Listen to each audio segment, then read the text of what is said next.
Welcome to This Explainer. Today we are diving into an absolutely fascinating clash.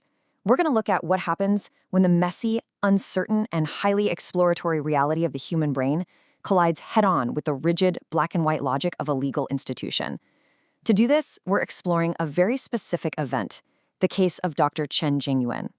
This case is a perfect lens for uncovering the hidden psychological mechanisms that dictate how we process information, and maybe more importantly, how massive systems judge our thoughts. So let's start off with a pretty profound question. Can a legal framework actually map onto the complex probabilistic nature of human thought?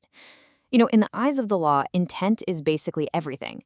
But in psychology, well, as we'll see, the concept of knowing something is almost never black and white. It is this dynamic, messy process of perception, selective attention, and probability. And when a rigid system demands absolute certainty from a brain that is literally built for exploration, things get complicated incredibly fast.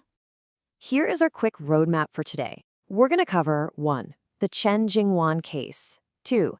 The defendant's open mind. 3. The system's closed logic. 4. The illusion of intent. And finally, 5. The psychology of survival. All right, let's jump right into part 1, the Chen Jingyuan case. We're using Dr. Chen's micro-action, just a simple retweet, as our testing ground to understand some massive macro-psychological concepts. So here are the facts. Dr. Chen, who is a scholar, forwarded various posts on a social media platform. Because of this, he was charged with picking quarrels and provoking trouble and sentenced to 1 year and 8 months. Now, the crux of the legal argument relied heavily on the presumption that he explicitly knew the forwarded information was false, even though there was absolutely no evidence that his actions caused any actual public disruption. Just to be clear, from a psychology standpoint, we are treating this strictly as an empirical case study of cognitive processing versus legal attribution. Which brings us to part 2, the defendant's open mind. This introduces the two main characters of our psychological breakdown. First up, you have the human brain operating as an open cognitive system. It completely thrives on probabilities, it's super tolerant of uncertainty, and it's constantly seeking out multiple frameworks to understand the world. But then, on the flip side, you have the closed cognitive system of a rigid institution. This system demands binary true or false answers, it requires absolute certainty, and it is incredibly risk-averse. To really grasp this clash, we need to introduce a key psychological concept. Psychologist Ari Kruglenski defines the need for cognitive closure as how much a person, or even a whole system, demands an immediate, concrete answer. Someone with a high need for closure absolutely hates ambiguity. They just rush straight to a black and white conclusion.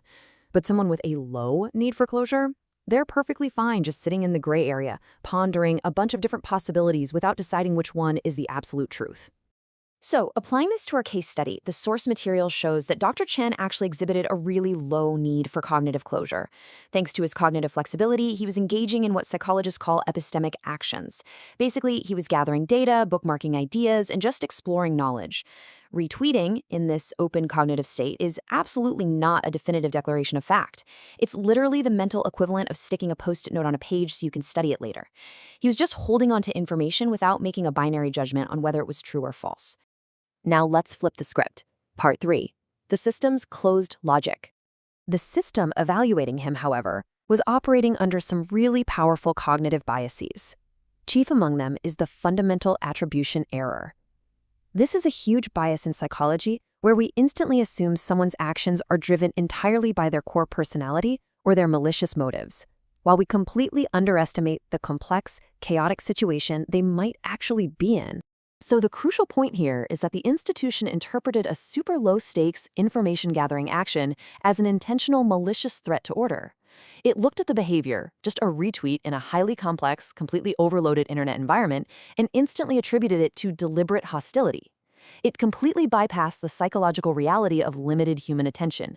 It just jumped straight to a simplified conclusion: you forwarded it, therefore you deliberately intended to spread falsehoods.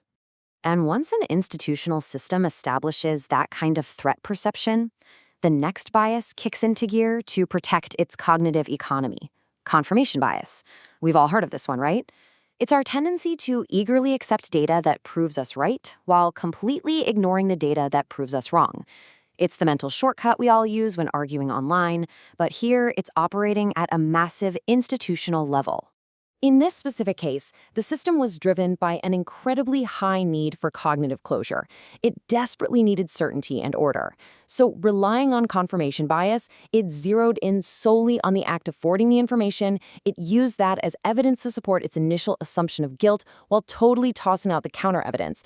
Like, for example, the fact that the posts caused zero actual public disruption or that the defendant was clearly acting out of academic curiosity. It's essentially a perfect storm of institutional heuristics overriding objective psychological reality. All right, part 4, the illusion of intent. Now we can see the exact structural mismatch between the defendant and the law.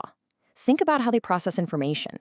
You have a diverse, open individual going up against a single, certain system.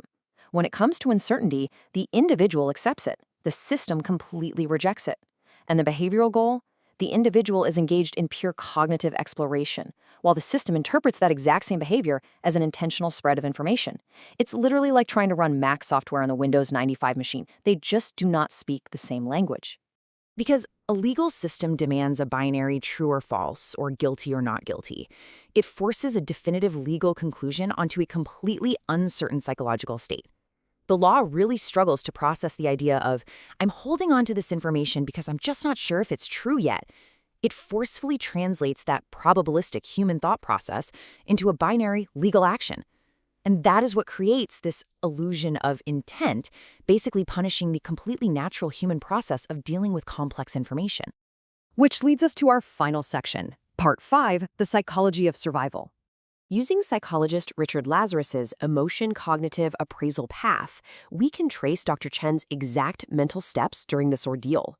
First, he assessed the event as a wrongful accusation. Next, he attributed the responsibility not to himself, but to that systemic mismatch we just talked about. Realizing he had very little control over the outcome, he recognized a massive threat to his own identity. Now, for most people, this specific chain of thought is a one-way ticket straight to total despair. But here is where the story gets pretty remarkable. Instead of falling into despair, Dr. Chen utilized highly advanced psychological coping mechanisms. By relying on his strong intrinsic motivation, he used cognitive reappraisal to actively reframe his ordeal, not as personal suffering, but as an objective scientific case study. He used intellectualization to literally translate his trauma into complex theoretical analysis. And crucially, he engaged in meaning-making. Much like Viktor Frankl's concept of finding purpose in suffering, Dr. Chen wrote his defenses as historical records. He transformed extreme systemic adversity into profound academic resilience. I absolutely love this idea from the psychological analysis because it perfectly summarizes the big takeaway of our explainer today. The friction in this case didn't come from some crime of malice. It came from a rigid system failing to comprehend the natural, exploratory, error-prone, and uncertain way the human brain actually processes information. True rationality requires a system that is mature enough to understand human cognition, rather than just punishing it for failing to act like a perfectly programmed machine. As we navigate an increasingly complex, noisy information landscape, the gap between how we naturally think and how institutional systems judge us is only getting wider. So I'll leave you with this. What happens when a rigid system judges fluid thought? I really encourage you to consider how this hidden clash of cognitive systems might be affecting your own reality, your workplace, or society right now. Thanks so much for joining me for this explainer, and remember to keep questioning the systems around you.